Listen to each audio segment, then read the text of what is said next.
Atenção! Começa agora uma teleaula de ensaios de materiais do curso profissionalizante. Você vai assistir a teleaula de número 22. Bons estudos!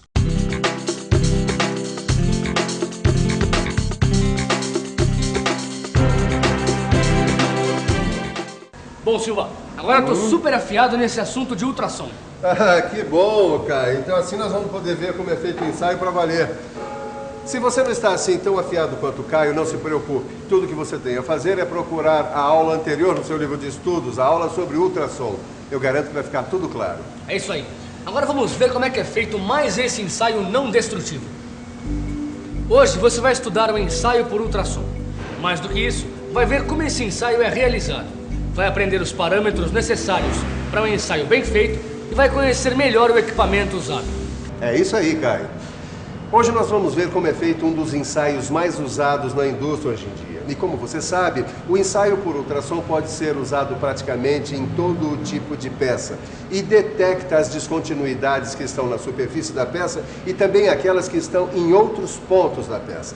Prepare-se que a nossa teleaula de hoje está começando.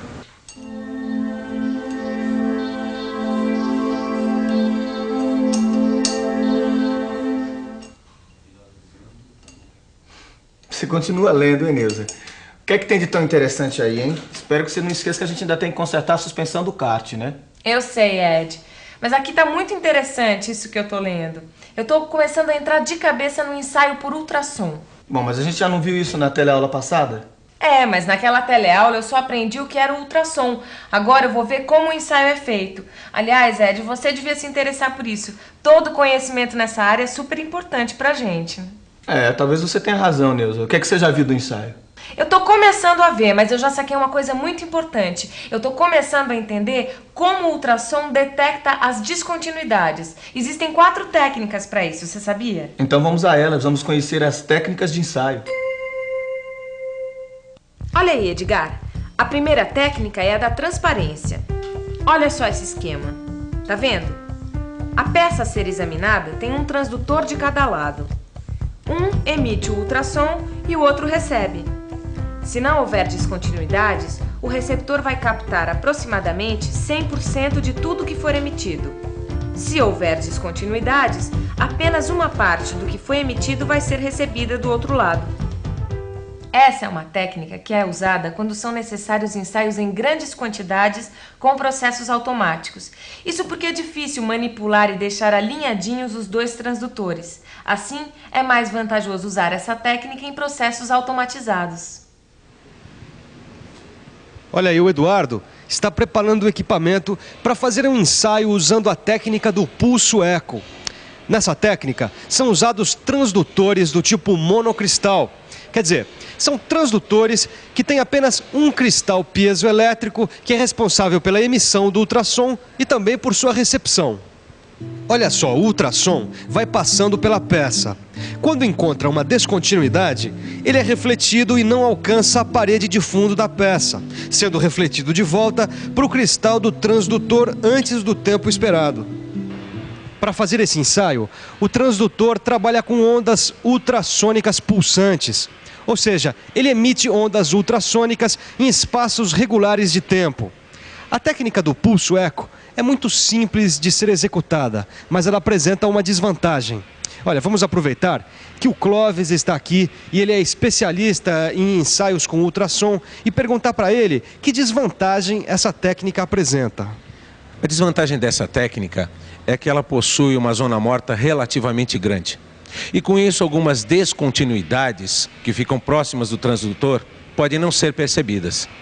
Clóvis, explica pra gente o que é essa tal de zona morta. Eu vou te mostrar. Olha aqui. O transdutor emite ondas ultrassônicas pulsantes, certo? O que acontece se nós tivermos uma descontinuidade bem perto do transdutor? Acontece que o eco vai voltar muito rápido. Não vai dar tempo nem de terminar a emissão do ultrassom. Aí, o cristal não vai ler esse eco e a descontinuidade vai passar batida. Mas e aí, Edgar, como é que faz? Se a descontinuidade estiver muito próxima da superfície? Olha, numa peça como essa, por exemplo, todos os pontos vão estar super próximos dos transdutores. E aí uma descontinuidade pode passar batida. Não, Neuza. No caso de uma peça de pequena espessura como essa, a gente usa uma outra técnica. A técnica de duplo cristal. Nesse tipo de transdutor, a gente tem 2 cristais piezoelétricos. Um é responsável pela emissão do ultrassom.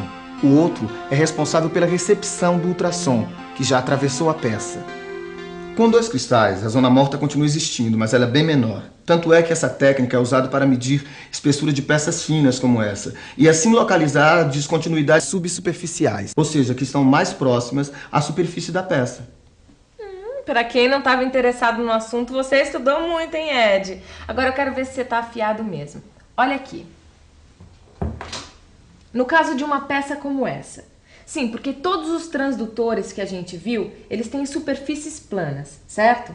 Então, como é que ele vai fazer o contato perfeito aqui, no cordão da solda? Essa superfície é irregular e se o contato não for perfeito, o ensaio não pode ser confiável. Nesse caso, a gente pode usar transdutores angulares. Olha aí, o cristal fica em ângulo. Assim, o acoplamento pode ser feito ao lado do cordão de solda e emitir o ultrassom em ângulo na direção da solda. Em geral, cada transdutor tem um determinado ângulo de trabalho, portanto, devemos escolher aquele que se adapta melhor à inspeção. E aí, Caio? Tô vendo que você está ansioso para ver o ensaio acontecendo? É. Mas antes nós vamos ter que conhecer mais de perto o equipamento de ensaio por ultrassom. Então, como é que funciona esse equipamento? É o seguinte, Caio. Olha essa chapa aqui. Ela tem 50 milímetros de espessura. Muito bem, você sabe que o som viaja a 5.920 metros por segundo no aço. Pois bem, imagine quanto tempo o som vai levar para percorrer esses 50 milímetros. É um tempo tão curto que não adianta nem a gente tentar medir com um cronômetro, só mesmo com um osciloscópio como esse. Pois então, o equipamento de ensaio por ultrassom é um tipo de osciloscópio para efetuar as medições do tempo e da intensidade do sinal elétrico de retorno. E é também um emissor de sinais elétricos para o transdutor gerar o ultrassom. Ah, entendi, Silva.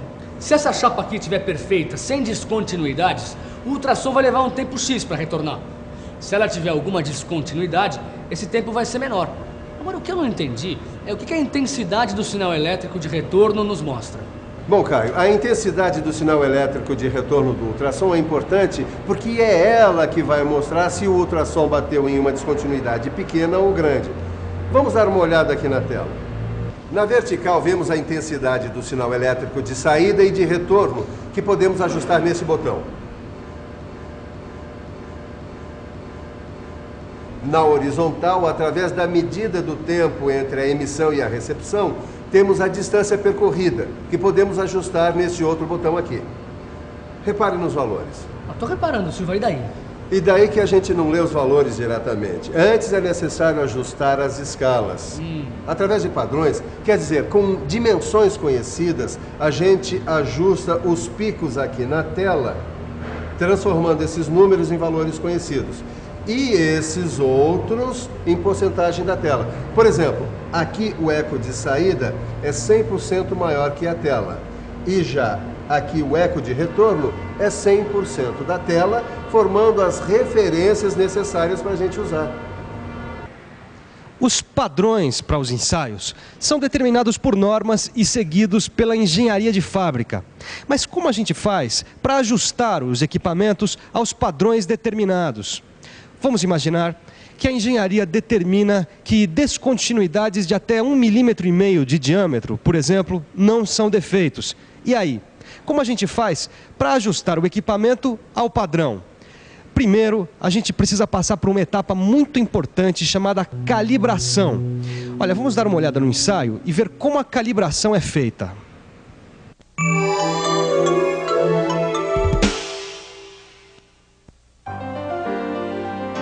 A calibração começa com a conexão do cabo coaxial ao transdutor.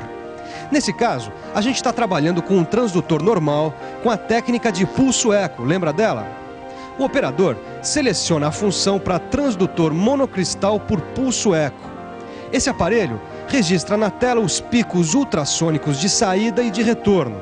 Como a gente conhece as dimensões do nosso padrão, então sabemos quantos milímetros corresponde à distância entre os picos. Fácil, não é? Agora temos essa escala em milímetros. Olha aí a peça que a gente vai examinar. Ela tem as seguintes dimensões: 100 milímetros de comprimento, 80 de largura e 40 milímetros de espessura. Já que a peça tem essas dimensões, a gente pode selecionar a escala de 0 a 100 milímetros.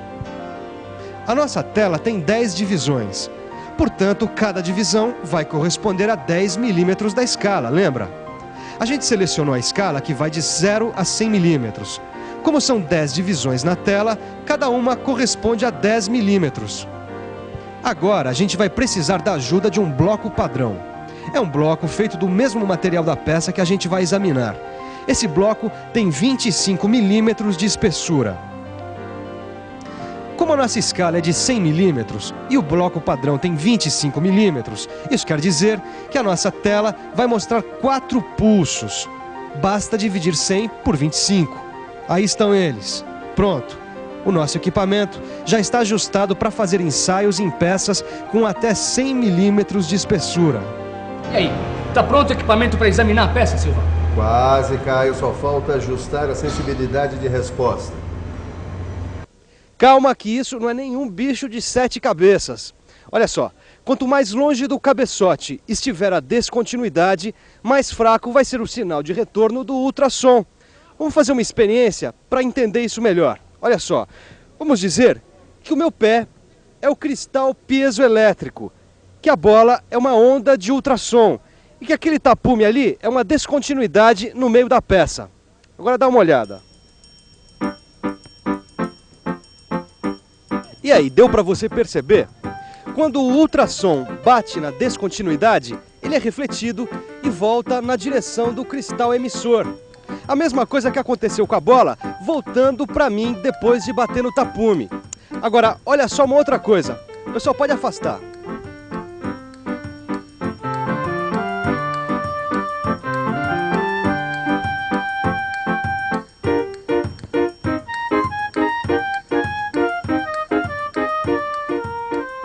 Ficou bem claro, não é?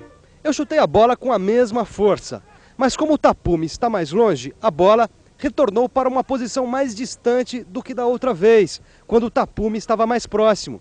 Isso porque existe mais ar e grama para segurar a bola. A mesma coisa acontece no ensaio. Quanto mais distante do transdutor estiver a descontinuidade, mais fraco vai ser o sinal de retorno do ultrassom, porque ele sofreu mais desvios e foi mais absorvido pelo material. É por isso que foram criadas curvas de atenuação como essa.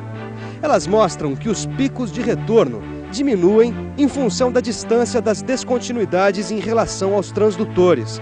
Com essa informação, a gente pode ajustar a sensibilidade da máquina. E para saber qual é a sensibilidade necessária para a máquina, a gente usa um bloco de calibração. É isso aí. Fazendo o teste com o bloco de calibração, a gente pode determinar como o sinal do ultrassom decresce ao longo da peça, traçando assim a curva de atenuação para a descontinuidade estabelecida. Isso para detectar as descontinuidades próximas à face inferior da peça também. De qualquer maneira, o ensaio deve ser feito com uma varredura em pelo menos 2 superfícies da peça. Mas, Silva, como é que nós vamos fazer um ensaio nessa peça que tem um cordão de solda aqui no meio? Não vai atrapalhar o contato? É por isso que eu estou conectando o transdutor angular. Caio, nós vamos usá-lo aqui, ao lado do cordão de solda, desse jeito. E não sobre ele, viu? Mais informações sobre esse assunto no seu livro de estudos. E agora, vamos para uma boa revisão. E atenção, se liga aí que é hora da revisão. Na teleaula de hoje, você viu como o ensaio com ultrassom é realizado.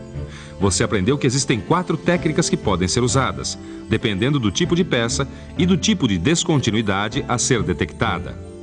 Você conheceu mais de perto o equipamento que é usado nesse tipo de ensaio e viu como ele deve ser ajustado à peça ensaiada. Bom, agora chega de ensaiar, né? Vamos à prática. E você já sabe, seja prático. Aprofunde seus conhecimentos no seu livro de estudo. Bons estudos e até a próxima.